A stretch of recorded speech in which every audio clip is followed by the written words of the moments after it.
Buddhism, the fulfillment of Hinduism. Delivered on 26th September 1893. I am not a Buddhist, as you have heard, and yet I am.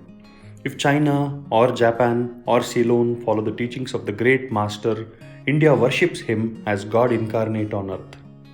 You have just now heard that I am going to criticize Buddhism, but by that I wish you to understand only this. Far be it from me to criticize him whom I worship as God incarnate on earth. But our views about Buddha are that he was not understood properly by his disciples. The relation between Hinduism, by Hinduism I mean the religion of the Vedas, and what is called Buddhism at the present day is nearly the same as between Judaism and Christianity. Jesus Christ was a Jew and Shakyamuni was a Hindu. The Jews rejected Jesus Christ, nay, crucified him, and the Hindus have accepted Shakyamuni as God and worship him. But the real difference that we Hindus want to show between modern Buddhism and what we should understand as the teachings of Lord Buddha lies principally in this. Shakyamuni came to preach nothing new. He also, like Jesus, came to fulfill and not to destroy. Only in the case of Jesus, it was the old people, the Jews, who did not understand him, while in the case of Buddha, it was his own followers who did not realize the import of his teachings. As the Jew did not understand the fulfillment of the Old Testament, so the Buddhist did not understand the fulfillment of the truths of the Hindu religion. Again, I repeat, Shakyamuni came not to destroy, but he was the fulfillment, the logical conclusion, the logical development of the religion of the Hindus. The religion of the Hindus is divided into two parts, the ceremonial and the spiritual. The spiritual portion is specially studied by the monks. In that, there is no caste.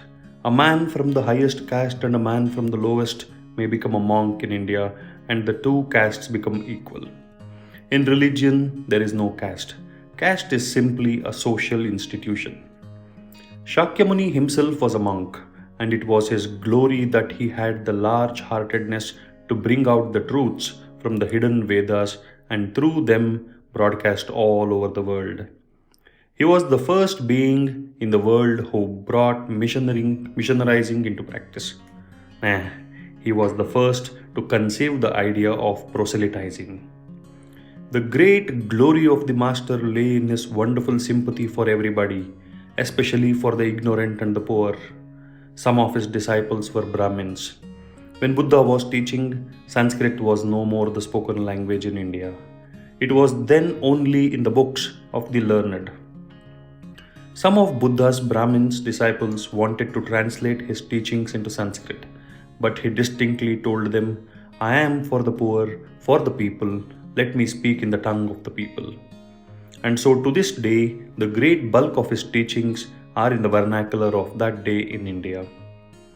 Whatever may be the position of philosophy, whatever may be the position of metaphysics, so long as there is such a thing as death in the world, so long as there is such a thing as weakness in the human heart, so long as there is a cry going out of the heart of man in his very weakness, there shall be a faith in God.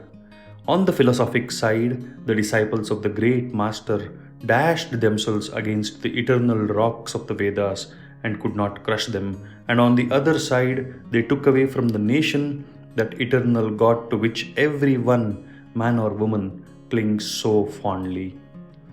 And the result was that Buddhism had to die a natural death in India. At the present day, there is not one who calls oneself a Buddhist in India, the land of its birth. But at the same time, Brahmanism lost something. That reforming zeal, that wonderful sympathy and charity for everybody, that wonderful heaven which Buddhism had brought to the masses and which had rendered Indian society so great that a Greek historian who wrote about India of that time was led to say that no Hindu was known to tell an untruth and no Hindu woman was known to be unchaste.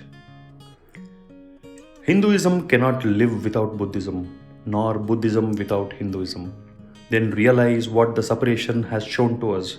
that the Buddhists cannot stand without the brain and philosophy of the Brahmins, nor the Brahmin without the heart of the Buddhist. This separation between the Buddhists and the Brahmins is the cause of the downfall of India. That is why India is populated by 300 millions of beggars, and that is why India has been the slave of conquerors for the last 1,000 years. Let us then join the wonderful intellect of the Brahmins with the heart, the noble soul, the wonderful humanizing power of the great masters.